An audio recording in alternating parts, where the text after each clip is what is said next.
ಎಲ್ರಿಗೂ ನಮಸ್ಕಾರ. Welcome to our channel. ಇವತ್ತಿನ ರೆಸಿಪಿ ಬಂದು white sauce pasta. So white ಸಾಸ್ನ ಗ್ರೌಂಡಿಂದ ಹೆಂಗೆ ಮಾಡೋದು ಅಂತ ನಿಮ್ಗೆ ಹೇಳ್ಕೊಡ್ತೀನಿ. ಸೊ ಒಂದು ಬಾಂಡಿಲಿ ಪಾಸ್ತಾನ ನಾರ್ಮಲಾಗಿ ಬೇಯಕ್ಕೆ ಇಟ್ಕೊಬೇಕು. ಸೊ ಅದು ಬೇಯೋಕ್ಕಿಂತ ಮುಂಚೆ ಆ ನೀರಿಗೆ ಒಂದು ಸ್ವಲ್ಪ ಉಪ್ಪು, ಒಂದು ಸ್ವಲ್ಪ ಎಣ್ಣೆ ಹಾಕಬೇಕು. ರೀಸನ್ ಏನಕ್ಕೆ ಹಾಕಬೇಕು ಅಂದರೆ ಆ ಪಾಸ್ತಾ ಬೆಂದಾದಮೇಲೆ ಅದು ಅಂಟ್ಕೋಬಾರ್ದು, ಒಂದಕ್ಕೊಂದು ಅಂಟ್ಕೊಂಡ್ರೆ ಅದು ಆಲ್ಮೋಸ್ಟ್ ಒಂಥರ ಸ್ಮ್ಯಾಶಿ ಆಗೋಗುತ್ತೆ. ಅದಾದಮೇಲೆ ಅದಕ್ಕೆ ಒಂಚೂರು ತರಕಾರಿಗಳು ಹೆಚ್ಕೊಳ್ಳೋಣ. ಒಂದು ಬ್ರಾಕ್ಲಿ ಹಾಕಿದ್ರೆ ಒಂದು ಟೇಸ್ಟು ಇರುತ್ತೆ ಮತ್ತು ಹೆಲ್ತಿನೂ ಕೂಡ.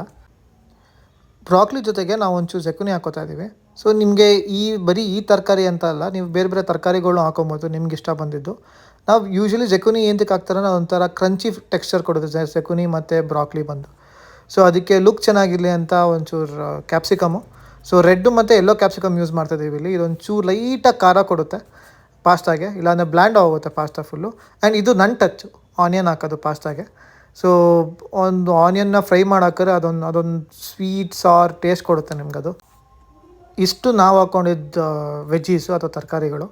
ನೀವು ಇದಕ್ಕೆ ಕ್ಯಾರೆಟ್ ಆ್ಯಡ್ ಆನ್ ಮಾಡ್ಕೊಬೋದು ಅಥವಾ ಬೇರೆ ಬೇರೆ ಥರ ತರಕಾರಿಗಳು ಆ್ಯಡ್ ಆನ್ ಮಾಡ್ಕೊಬೋದು, ಅದು ನಿಮ್ಮ ಇಷ್ಟ. ಬೀನ್ಸು ಹಾಕೋಬೋದು. ಸೊ ಇಲ್ಲಿ ಪಾಸ್ತಾ ಬೆಂದಿದೆ. ಆಮೇಲೆ ಇನ್ನೊಂದು ಕಡಾಯಿ ತೊಗೊಂಡು ಅದರಲ್ಲಿ ಈ ವೆಜಿಟೇಬಲ್ಸ್ನ ಸ್ವಲ್ಪ ಬಾಡಿಸ್ಕೊಳ್ಳೋಣ.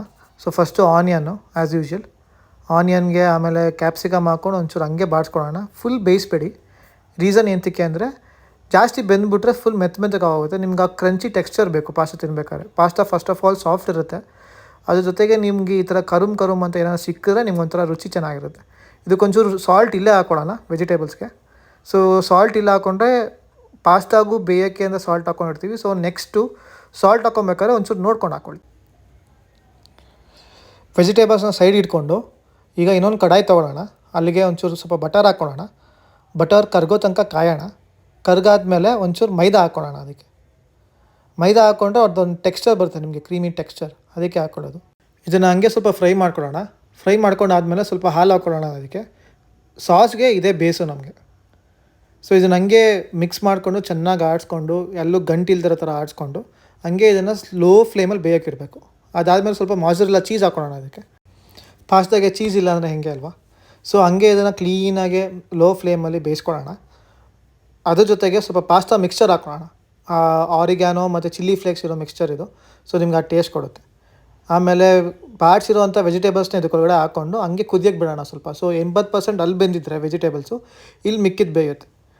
ಜೊತೆಗೆ ಬೇಯಿಸಿರೋವಂತಹ ಪಾಸ್ತಾನ ಇದಕ್ಕೆ ಹಾಕ್ಕೊಂಡು ಹಂಗೆ ಸ್ವಲ್ಪ ಮಿಕ್ಸ್ ಮಾಡಿಕೊಂಡು ತಿರ್ಗಾ ಇನ್ನೊಂದು ಬಾಯ್ಲ್ ಬರೋ ತನಕ ಹಂಗೆ ಬಿಡಿ. ಇದನ್ನು ಸ್ವಲ್ಪ ನೀರು ಹಾಕ್ಕೊಳ್ಳಿ ಕ್ರೀಮಿ ಟೆಕ್ಸ್ಚರ್ ಬೇಕು ಅಂದರೆ.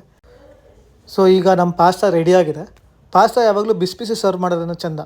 ಎಂತಕ್ಕೆ ಅಂದರೆ ತಣ್ಣಗಾದಷ್ಟು ಸಾಸ್ ಗಟ್ಟಿಯಾಗೋಗುತ್ತೆ. ಸೊ ತಿನ್ನೋಕ್ಕೆ ಚೆನ್ನಾಗಿರಲ್ಲ. ಇನ್ನೂ ಎಲಿವೇಟ್ ಮಾಡಬೇಕು ಅಂದರೆ ಈ ಡಿಶ್ನ ಒಂದು ಬ್ರೆಡ್ ಟೋಸ್ಟ್ನ ಸೈಡಿಗೆ ಇಟ್ಕೊಂಡು ತಿಂದರೆ ಇನ್ನೂ ಚೆನ್ನಾಗಿರುತ್ತೆ. ಸೊ ಈ ರೆಸಿಪಿ ನಿಮಗೆ ಇಷ್ಟ ಆಗಿದೆ ಅಂದ್ಕೊತೀನಿ.